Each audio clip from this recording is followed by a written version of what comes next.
Let me just be real clear about this, because people don't get it. And this is more true now than normal. But the reality is that the Fed is almost always not very inventive, not really forward-thinking, but consensus thinkers. They tend to think mostly what everybody else kind of already thinks with a whole lot of jargon, and they're more political than they want you to think they are. Let me make the point really simply. To see that, all you have to do is look at 2022. As the year started, they were saying, as you may recall, inflation is transitory. Now, right or wrong, all kind of people make wrong forecasts. So that they make wrong forecasts isn't necessarily condemnatory at all. In May, they said,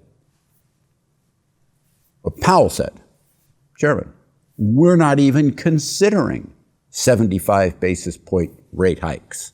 Not even considering. The next month they did 75 basis points, and in the next 4 meetings in a row, they did 75 basis points each.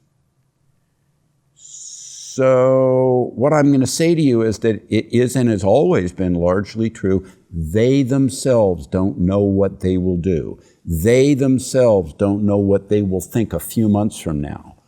What will it be? Well, I don't know. If they don't know, how am I going to know what they're going to think?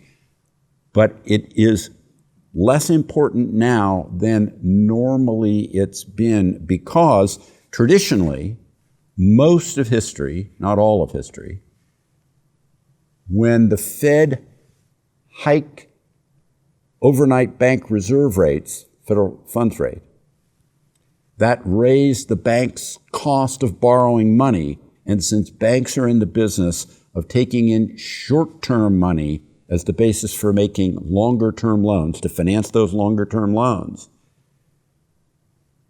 that reduced the profit margin on lending, which reduced the amount of lending, because if it's less profitable, why does the bank want to do it? And then from that, said simply, when the banks start pulling in their loans and reducing their outstanding loans, that would cause economic contraction. When you have been borrowing from the bank and they say, give me back my bullets, and you give them back their bullets, you don't have the money to do the things you were going to do before. Finance inventory, finance growth, whatever it is. Typically that leads to recessionary features, which is what everyone's been talking about. This time, unlike most times, because the banks are so overloaded with near zero cost deposits, the spread between that and long rates hasn't really gone up, hardly at all, as Fed's raised rates. And so lending has remained exceptionally robust.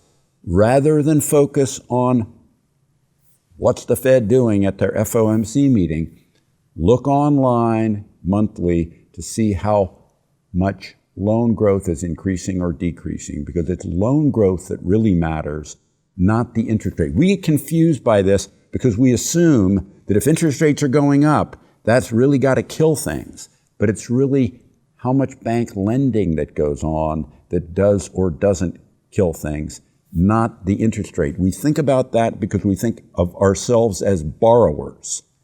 But in reality, it's important to think of demand and supply.